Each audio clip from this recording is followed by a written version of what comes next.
For coming here. Having Maya obviously was a big deal to us. And we're so happy to share her with you. I guess Maya, as the rabbi said, the M is named after my father Mort. And Maya takes a genuine interest in other people. She's happiest when she's looking at someone's face and they're smiling at her and she smiles back. She likes to do that. She likes toys now, but she likes people even more. And I think my dad had a genuine interest in other people, in learning about them and their background and what interested them. And we hope that Maya, continues her interest so much in others and strangers and family, and takes after him in that way and his values. My dad was a very proud father. He told me that all the time and was very proud of everything I did. And I'm learning a lot about him from being a father myself, as I am very proud of Maya, and more so than other people because I'm her dad. But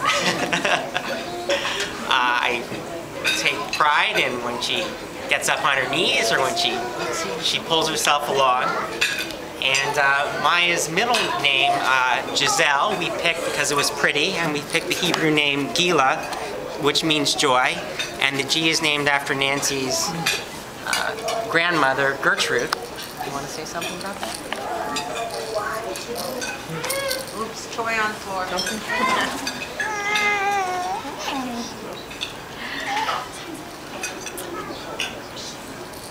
Maya's middle name is Giselle, named after my mother's mother, Gertrude.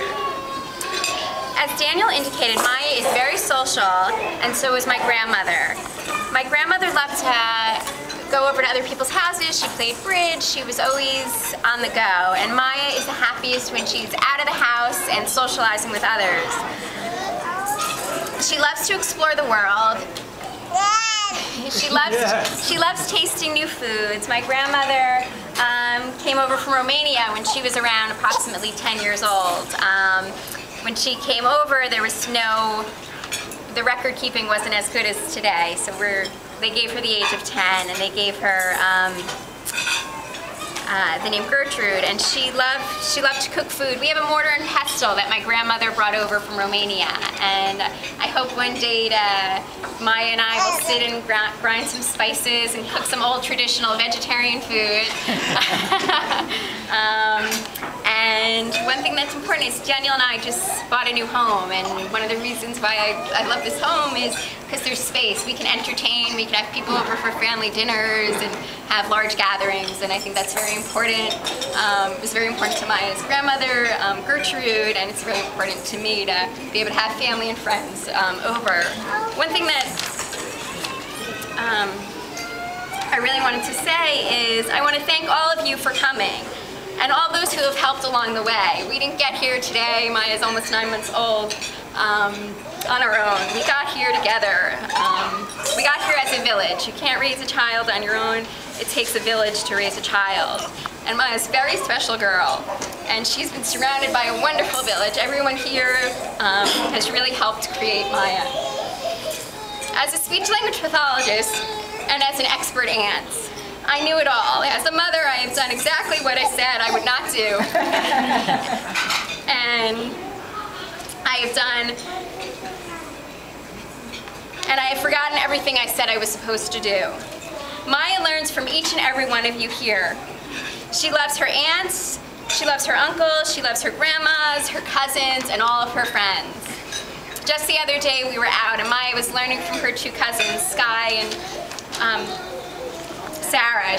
They were clapping hands, they were playing a game, and Maya started banging her spoon in rhythm with them and just lit up.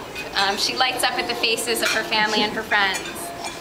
Maya takes on the traits of her grandfather Mort, that she never got to meet, her grandma Gertrude, her grandfather Arnold, who she'll learn a lot about, and her grandpa Harry, and her grandparents on my father's side, her great-grandparents on my father's side.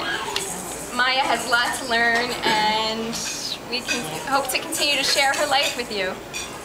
And I just add, one of the reasons we chose Maya was because it was a little different, but not too different. We wanted a name that would be part of the common culture.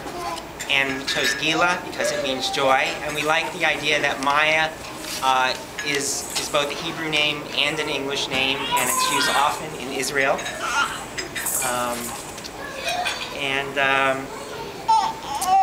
I think she's extremely cute. I say that with no bias. She now has the ability to pull herself across the room, starting to crawl, but mostly just pulling herself across the room, and tries to follow her mommy and daddy when they go from our small room to our small room to see what's going on. She's known how to say Dada, although I don't think she knows who Dada is. And she likes it when I whirl her around the room. And she has affinity for paper, which we're trying to constantly take away from her so she doesn't eat it. So far she's a vegetarian, except for a little chicken soup that her two grandmothers gave her when her parents weren't around. And but it was Passover, and it was part of the tradition. And she looks forward to spending time with all of you, and we look forward to your spending time with her growing up. And her great-grandmother's here, and I want to thank all of you for everything that you've done. I want to thank her grandparents for spending time with her, and just, it's great to celebrate this moment with you. Thank you.